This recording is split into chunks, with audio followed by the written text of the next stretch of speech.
Now I got money, they can't tell me nothing. Get that gut feeling. Wesh wesh mes comicsophiles. Méga année comics à vous. J'espère qu'en 2019 vous lirez du très très lourd.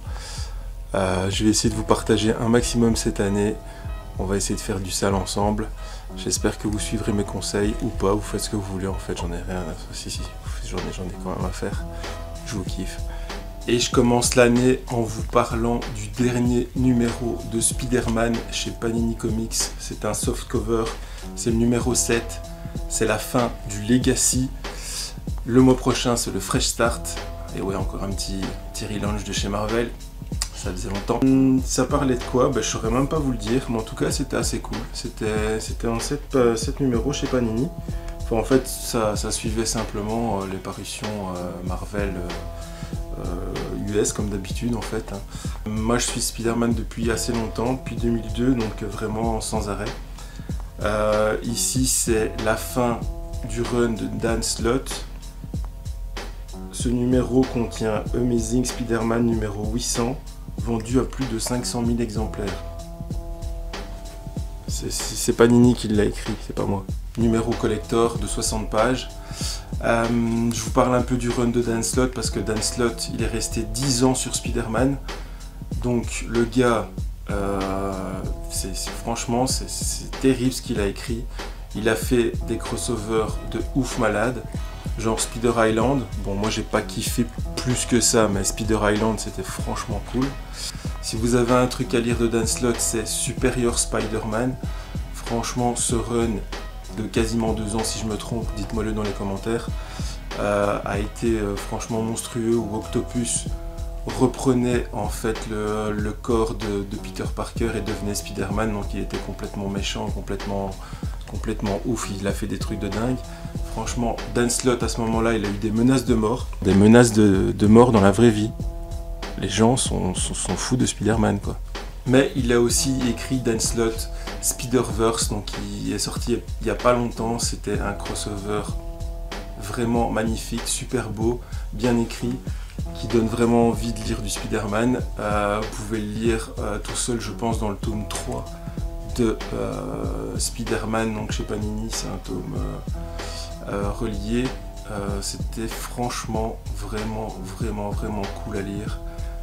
Dan Slott, pendant 10 ans, il a fait du très sale sur Spider-Man.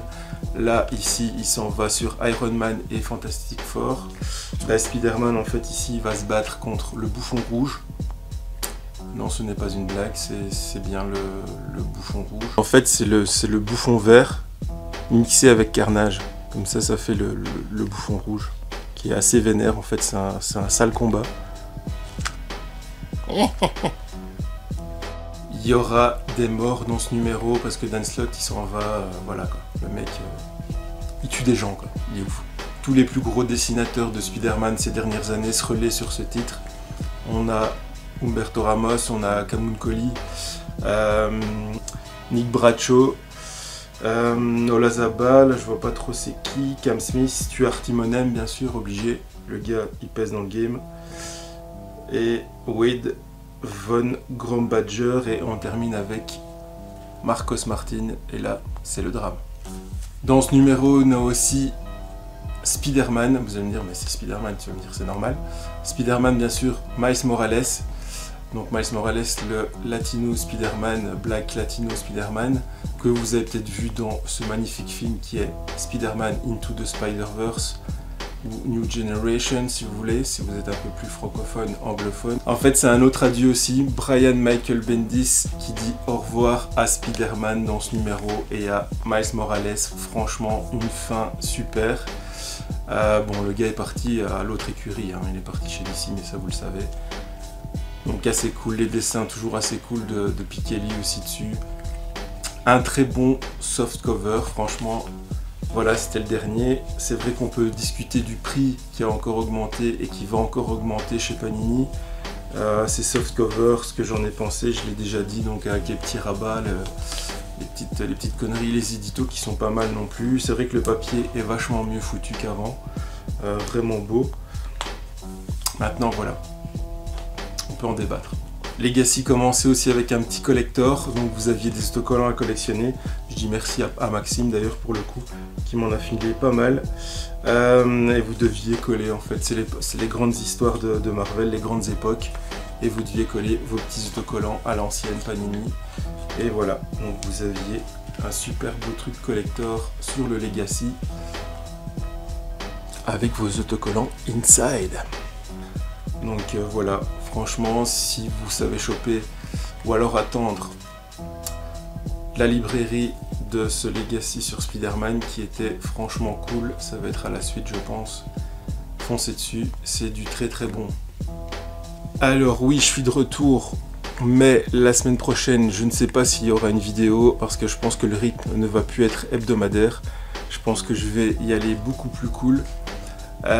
Donc ce sera peut-être aléatoire, ce sera peut-être toutes les 2 semaines, les 3 semaines, je sais pas du tout, selon mes lectures, parce que là j'ai vraiment pas lu beaucoup de trucs, même pendant les fêtes j'ai franchement pas le temps, j'ai beaucoup de trucs sur le côté, je sais qu'il y a des déçus derrière, je sais qu'il y a des fans hardcore qui sont dégoûtés. En tout cas merci à vous pour votre soutien, abonnez-vous si c'est pas encore fait, parlez-en autour de vous aussi, on ne sait jamais, hein, sur un malentendu. Un gars masqué qui parle de comics. Lisez des comics, mais surtout mes comicsophiles, écoutez du bon son. Peace. Young OG. Eskimo City, the coolest DJ on the motherfucking planet. Yeah, out about the world with a wild through color, and I had snatched two rollers. I gotta check on me right now, bitch, I'm high, no rollers. I gotta check on me right now, bitch, I'm high, no focus. I gotta check on me right now.